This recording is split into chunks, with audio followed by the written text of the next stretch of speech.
नमस्कार, बहुत बहुत स्वागत है आपका टीएनपी न्यूज में और मैं हाजिर हूं आपके साथ ऋतिक ठाकर। सुबह के 10 बज चुके हैं और वक्त है हमारे खास बुलेटिन टीएनपी एक्सप्रेस का।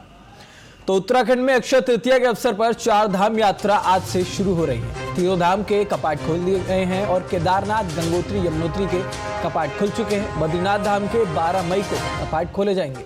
श्री केदारनाथ धाम में उमड़ी श्रद्धालुओं की भारी भीड़।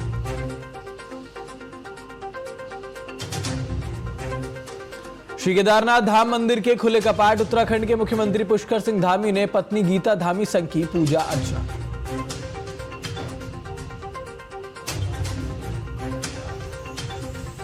श्री केदारनाथ धाम मंदिर में दर्शन करने के बाद उत्तराखंड के मुख्यमंत्री पुष्कर सिंह धामी ने कहा, भक्त और तीर्थयात्री इस यात्रा का इंतजार करते रहते हैं। आज ये पवित्र दिन आ गया है। बड़ी संख्या में श्रद्धालु आए हैं। सारी व्यवस्थाएं कर ली गई हैं। मैं सभी का अभिनंदन करता हूं। अक्षय तृतीया का पावन पर्व आज उत्तर प्रदेश के प्रयागराज में संगम तट पर श्रद्धालुओं ने लगाई आस्था की डुबकी।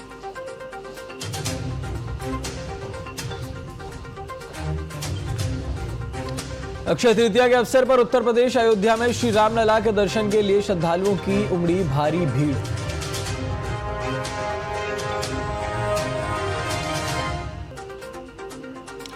मध्य प्रदेश के बैतूल में 4 केंद्रों पर फिर से हो रहा है मतदान। बैतूल लोकसभा सीट के 4 बूथों पर पुनर्मतदान शुरू। पहले और दूसरे चरण में इन बूथों पर होना था मतदान। बीएसपी प्रत्याशी के हार्ट अटैक के निधन से मतदान हुआ था प्रभावित। 7 मई को भी मतदान कर्मियों से भरी बस में लगी थी आग। 6 ईवीएम और वीवीपैट मशीनों में हुआ तो नुकसान।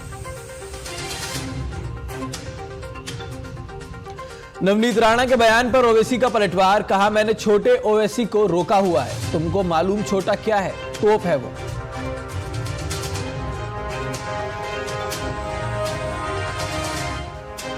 कांग्रेस नेता मणिशंकर अय्यर का विवादित बयान। पाकिस्तान के हिमायती बने मणिशंकर अय्यर। मणिशंकर अय्यर ने भारत को दी नसीहत। कहा, पाकिस्तान को इज्जत दे भारत, उनके पास परमाणु बम है।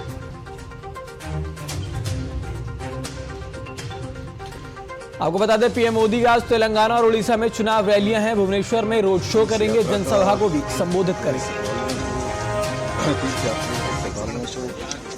बीजेपी के राष्ट्रीय अध्यक्ष जेपी नड्डा आज हरियाणा के पंचकुला में करेंगे रोड शो। मुख्यमंत्री नायब सिंह सैनी रहेंगे मौजूद।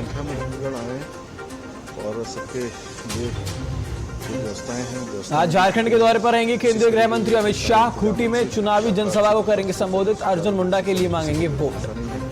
मैं सबका अभिनंदन करता हूं, स्वागत करता हूं। और आज गोरखपुर दौरे पर रहेंगे सीएम योगी आदित्यनाथ। चुनावी जनसभा को करेंगे संबोधित। बांसगांव लोकसभा और सदर लोकसभा से भरेंगे हुंकार।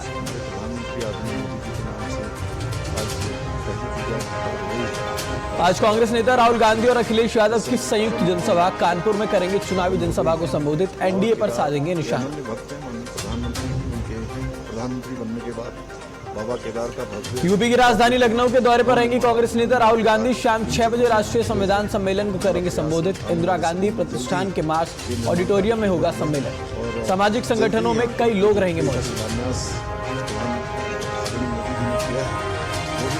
यूपी के अमेठी में कांग्रेस नेता प्रियंका गांधी वाड्रा हुई भावुक। प्रियंका गांधी ने राजीव गांधी को किया याद। राजीव गांधी की अमेठी के साथ रिश्ते को किया साझा।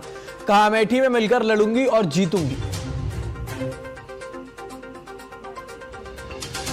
उत्तर प्रदेश के गोरखपुर लोकसभा क्षेत्र से भाजपा उम्मीदवार रवि किशन आज दाखिल करेंगे नामांकन। पर्चा दाखिल करने से पहले गोरखनाथ मंदिर में रवि किशन ने की पूजा। 1 जून को होना है मतदान।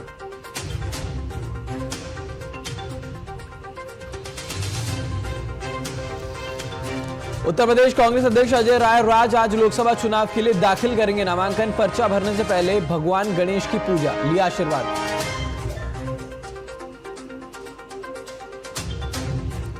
पश्चिम बंगाल के बर्धमान के दुर्गापुर लोकसभा सीट से भाजपा उम्मीदवार दिलीप घोष ने किया रोड शो। चुनाव प्रचार के दौरान कुछ लोगों ने दिलीप घोष के लिए गो बैक के नारे लगाए।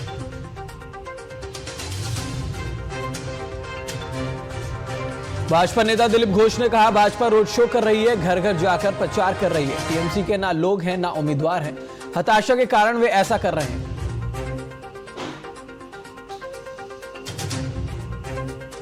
केजरीवाल पर आज सुप्रीम कोर्ट के फैसले का दिन। अंतरिम जमानत पर सुप्रीम कोर्ट सुनाएगा फैसला। दिल्ली एक्साइज पॉलिसी घोटाले के आरोपी हैं CM Kejriwal. Money laundering case में ईडी की जांच का कर रहे सामना।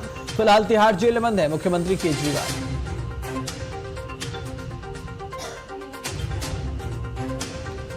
मध्य प्रदेश के रतलाम में जनसभा के दौरान मंच पर बोले कांग्रेस नेता कांतिलाल भूरिया, कहा जिसकी 2 पत्नी उन्हें कांग्रेस देगी 2 लाख रुपए, गरीब महिलाओं को 1 लाख रुपए देने का किया वादा।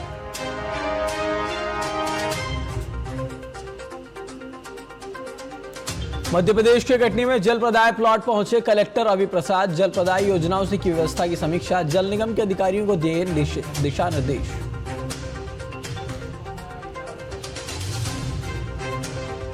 यूपी के गाजियाबाद में हुई मुठभेड़, टाटा स्टील के बिजनेस हेड की हत्या का आरोपी ढेर, मुठभेड़ में सब इंस्पेक्टर भी जख्मी।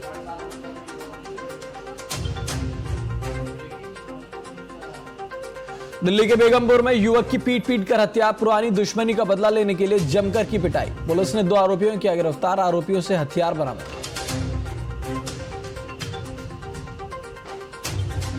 दिल्ली के नरेला में जूता फैक्ट्री में लगी भीषण आग, मौके पर दमकल की 30 गाड़ियां मौजूद, दमकल कर्मियों ने आग पर पाया काबू।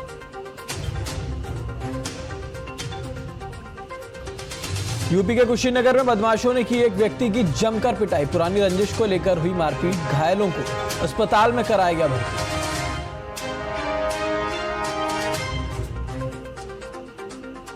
गुजरात और चेन्नई की होगी भिड़ंत, दोनों टीमों के लिए बेहद अहम है मुकाबला, नरेंद्र मोदी स्टेडियम में होगी कांटे की टक्कर, कहा प्लेऑफ के लिए जीत है जरूरी।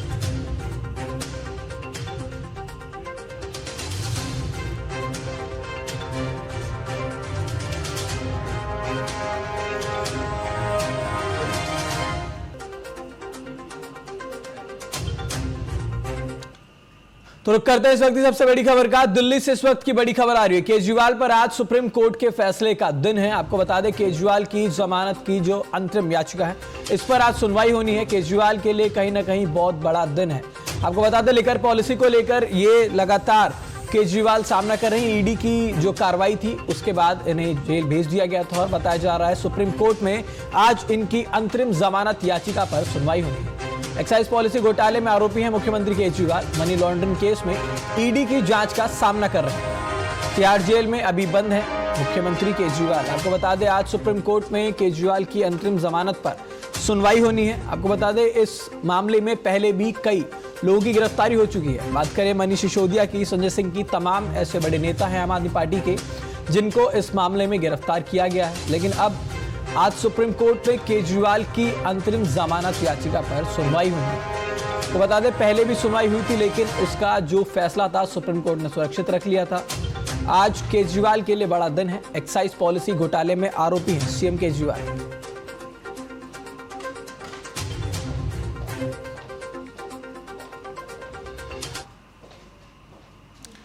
वहीं महाराष्ट्र में भीषण सड़क हादसा हो गया। मुंबई पुणे एक्सप्रेसवे पर हादसा हुआ है। हादसे में 3 लोगों की मौत हो चुकी है। 8 लोग अभी भी घायल बताए जा रहे हैं। ट्रक के ब्रेक फेल होने से यह बड़ा हादसा हुआ है। आपको बता दें इस वक्त की बड़ी खबर, मुंबई पुणे एक्सप्रेसवे पर बड़ा हादसा हो गया है। हादसे में 3 लोगों की मौत हो चुकी है और 8 लोग अभी भी गंभीर रूप से घायल बताए जा रहे हैं। ये भीषण सड़क हादसा महाराष्ट्र में हुआ है। आपको बता दें मुंबई पुणे एक्सप्रेसवे है जहां पर ट्रक से यह हादसा हुआ है।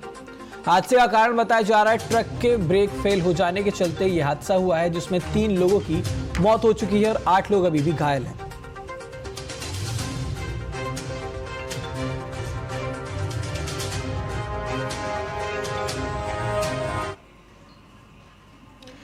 वहीं सूरत में इनकम टैक्स विभाग की रेड, 12 से ज्यादा ठिकानों पर आईटी की रेड पड़ी है। रमेश डूमसिया के ठिकानों पर यह रेड मारी गई है।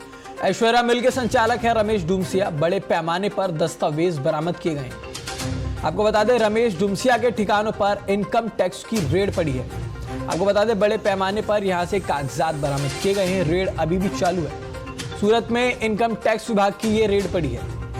बता दें आपको 12 से ज्यादा ठिकाने हैं जहां पर इनकम टैक्स की ये रेड मारी गई है। रमेश डूमसिया के ठिकाने हैं जहां पर इनकम टैक्स ने छापेमार कार्रवाई की है। ऐश्वर्या मिल के संचालक है रमेश डूमसिया।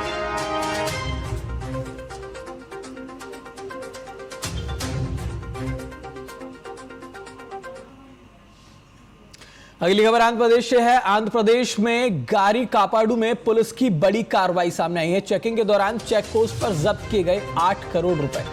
पुलिस ने 2 लोगों को हिरासत में भी लिया है। आपको बता दें, आंध्र प्रदेश की बड़ी खबर है जहां पर पुलिस को बड़ी सफलता हाथ लगी है। आपको बता दें, चेक पोस्ट पर पुलिस ने 8 करोड़ रुपए जब्त किए।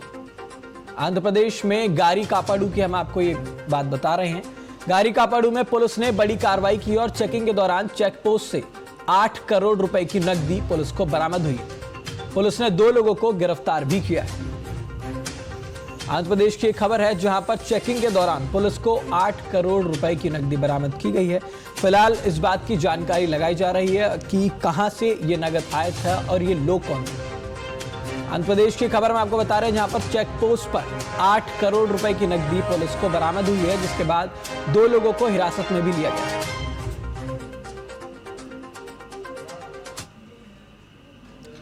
आज मुख्यमंत्री योगी आदित्यनाथ का गोरखपुर दौरा है। चुनावी जनसभा को संबोधित करेंगे और बांसगांव लोकसभा और सदर लोकसभा में चुनावी हुंकार भरते हुए नजर आएंगे योगी आदित्यनाथ।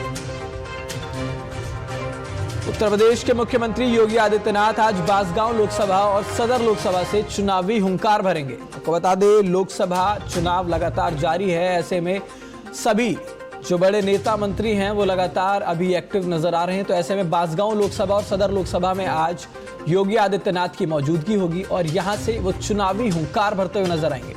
साथ ही साथ यहां पे चुनावी जनसभा को भी योगी आदित्यनाथ संबोधित करेंगे। आपको बता दें, उत्तर प्रदेश के रामकोला थाना क्षेत्र की यह घटना है जहां पर एक व्यक्ति के साथ मारपीट की गई है और साथ ही बताया जा रहा है कि व्यक्ति के घर वालों के साथ भी मारपीट की गई है। हालांकि बताया जा रहा है पुरानी रंजिश को लेकर यह पूरा विवाद हुआ है, जिसके बाद ये मारपीट का जो सिलसिला है वो चालू हुआ। यूपी के कुशीनगर से ये बड़ी खबर आ रही है। बदमाशों ने एक व्यक्ति के साथ जमकर पिटाई की है और उनके परिवार और उनके सदस्यों के साथ भी मारपीट की गई। पुरानी रंजिश को लेकर यह पूरा विवाद हुआ है। घायलों को अभी अस्पताल में भर्ती कराया गया है। रामकोला थाना क्षेत्र के थनौजी गांव की यह पूरी घटना है। तो यूपी के कुशीनगर से ये खबर सामने आ रही है जहां पर बदमाशों ने एक परिवार और एक युवक के साथ जमकर मारपीट की है। 6 बजे हुआ है। मैं घर से गन्ना ठीक करवा कर गन्नू जाने को पैसे लेकर मंदिर पर गया, सब्जी लेने गया। सब्जी लेकर जब पैसे हमारे पास ही था, 5000 रुपया था। उसके बाद में चीरे रास्ते में भीड़ के हमको मारे हैं। उसके बाद में मेरा पैसा और मोबाइल दोनों ले लिए हैं। उसके बाद में लोग दौड़े हैं। उसके बाद में मोटरसाइकिल से भी दौड़ा के मारे हैं। मेरे को पूरा गिरिया के मारे हैं। इसमें मन्नू है और प्यास है। प्यास के लड़का कला का लड़का मंदिर है और हितेश है वीरेंद्र का लड़का और मदन का लड़का है मदन। और मदन भी मारे हैं और वीरेंद्र भी मारे हैं। तो सब लोग मिलकर हमको मारे हैं। कितने लोगों को आपके परिवार में मारपीट किया गया है? कितने लोगों के? हमारे परिवार में हम लोग 3 ही वहाँ पे चल रहे हम थे। जब हमको सुने कि मार रहे हैं तब हमारे गांव का हमारा परिवार जब रूट पकड़ कर दौड़ने लगे तो रूट पर रहे और उसके बाद मारना शुरू कर दिया। हम टिकुआटा से गाड़ी लेकर आए थे। हमारा लाला सब्जी किन के लिए घरे यात्रा में पानी लाला घर जा तू चल घर हम आवत सब जन घर चले जाए। इनके केला मार के प्यासवा कैलाशवा उपिया मडना मुकला मनुआ अब आई प्यासवा मरना का लड़का क्रिकेटवा सब उनको मार के सुता दिया रखूँ। अब तो हमने दौड़ नहीं जाता। हमने घर दौड़ा के मार रखूँ। चाची को मार के घाई कर दिया रखूँ। हमारे गटाई काट रखूँ। फिर छोड़ा के हम भगा नहीं। हमने दौड़ा के बांस मार दिया रखूँ। फिर 112 आई से फोन कहीं नहीं। 112 भी आई 112 आई पूरी सी हमने एक ठाक बंद कर भैया। हमारे भाई के ठाक बंद कर दिया। छोड़त ना भी उल्टे करवाई हम लोग पुलिस करती है। कोई सुनाई हम लोग पुलिस नहीं कर रही है। कांग्रेस की महासचिव प्रियंका गांधी वाड्रा अमेठी दौरे पर रहीं, जहां उन्होंने एक विशाल कार्यकर्ता सम्मेलन को संबोधित किया और अपने भाषण के दौरान उन्होंने राजीव गांधी के समय की उनकी यात्राएं, उनकी शहादत और अमेठी के साथ रिश्ते की यादों को साझा किया है। इस दौरान कांग्रेस महासचिव प्रियंका गांधी वाड्रा अपने पिता राजीव गांधी को याद करके भावुक हो गई और अपने पिता और दादी इंदिरा गांधी से जुड़े किस्से भी उन्होंने साझा किए। वहीं प्रियंका गांधी ने आगे कहा कि अमेठी मेरा वह परिवार है जिसके साथ मेरा भावनात्मक रिश्ता है और यह रिश्ता कभी नहीं टूटेगा। आप सब जानते हैं मेरे पिताजी एक बहुत नेक इंसान थे, दिल बहुत साफ था, ईमानदार थे और बहुत हिम्मत वाले थे। जैसे जैसे मैं बड़ी हुई, कभी कभी उनके चुनाव के प्रचार के लिए यहाँ आ जाती थी। पहली बार जब मैं 20-25 दिनों के लिए यहाँ आई तो अपनी माता जी के साथ उनके प्रचार में आई और यहाँ का तारपुर का जो गेस्ट हाउस था वहाँ पे हम लोग रहते थे। उस समय कुछ सारा साधन नहीं थे, प्रचार भी अलग तरह से होता था। गांव गांव जाते थे, मैं माता जी के पीछे पीछे जाती थी। पिताजी चुनाव जीते, प्रधानमंत्री उस समय थे। अमेठी के लिए जितने काम कर पाए उन्होंने किए। यहाँ पे बड़े बड़े उद्योग खोले, सड़कें बनाई। उस समय इंडिया मार्ग 1 होता था, हर जगह इंडिया मार्ग 1 लगवाया। जहाँ रास्ता नहीं था रास्ता बनवाया, जहाँ सड़क थी खड़िंजा लगवाया, खड़िंजे पे पक्का किया। बार बार आते थे, अपनी जीप में बैठ के गांव गांव जाते थे। कभी आप सबसे डांट खा लेते थे, कुछ मांग थी आपकी वो पूरी नहीं हुई थी, शायद एक सड़क या एक नलका, आप डांट भी लेते थे, प्यार से आपकी डांट सुनते थे। ये सब बातें मैंने देखी। कुछ समय बाद जब वो चुनाव, देश का जो चुनाव है वो हारे, यहाँ से तो जीते ही थे, तो उनके ऊपर काफी, मतलब उनकी सुरक्षा की काफी ये संदेह था कि कोई कुछ करेगा उनको। उनकी माता जी की हत्या हो चुकी थी, हम सब ने बचपन में वो देखा था, वो क्षण देखा था। पिताजी ने हारने के बाद मेरे ख्याल से 2 या 3 गुना काम किया होगा जितना उन्होंने एक समय किया। जनता के बीच जाते थे, सद्भावना यात्रा की, रात के 4:30 बजे तक, 3 बजे तक काम करते थे। मैं तब तक नहीं सोती थी जब तक उनकी चप्पल की आवाज मेरे कमरे के बाहर से गुजरती थी। मुझे सुनाई देता था कि पिताजी घर आ गए, तब नींद आती थी, घबराहट होती थी कि कोई कुछ कर ना दे। 2 साल बाद 1991 में एक फोन आया, किसी ने कहा कि पिताजी को कुछ हो गया है, पता करो। चुनाव प्रचार में गए थे, रात के शायद 10:30 या 11 बजे थे। मैं एकदम समझ गई कि कुछ बहुत बुरा हुआ है और अपनी माँ को बताने का क्यों आए यहाँ पे, मतलब मुझे अपनी माँ को बताना पड़ा कि जिस शख्स के लिए वो अपना देश छोड़कर हमारे देश आई थी, जिसके प्रेम के लिए उन्होंने कई त्याग किए थे, हमारी संस्कृति सीखी, नए तरीके सीखे, इंदिरा जी से हमारी भारतीय सभ्यता सीखी, वो खत्म हो गया है। मैं उनके कमरे में गई और जब मैंने उनको बताया तो उनकी आंखों में जो मैंने देखा, जैसा एक अंधेरा सा छा गया। और मैं आपको ये बात बता सकती हूँ कि उस दिन के बाद मैंने अपनी माँ की हंसी कभी उस तरह नहीं सुनी जैसे जब हंसती थी जब पिताजी होते थे। अब रुक करेंगे अगली खबर का। मध्य प्रदेश के बैतूल से बड़ी खबर सामने आ रही है। 4 केंद्रों पर फिर से पुनर्मतदान हो रहा है। बैतूल लोकसभा सीट के 4 बूथों पर पुनर्मतदान शुरू हो चुका है। पहले और दूसरे चरण में इन बूथों पर मतदान होना था। बीएसपी प्रत्याशी के हार्ट अटैक आने, उनके निधन हो जाने के चलते यहां पर जो मतदान है वो प्रभावित हुआ था। 7 मई को भी मतदान कर्मियों से भरी हुई बस में यहां पर आग लग गई थी। 6 ईवीएम और वीवीपैट मशीनों का नुकसान हुआ था। तो आपको बता दें, मध्य प्रदेश के बैतूल जिले के 4 केंद्रों पर आज पुनर्मतदान हो रहा है। बीएसपी के प्रत्याशी के निधन हो जाने के चलते यहां पे जो मतदान है वो प्रभावित हुआ था और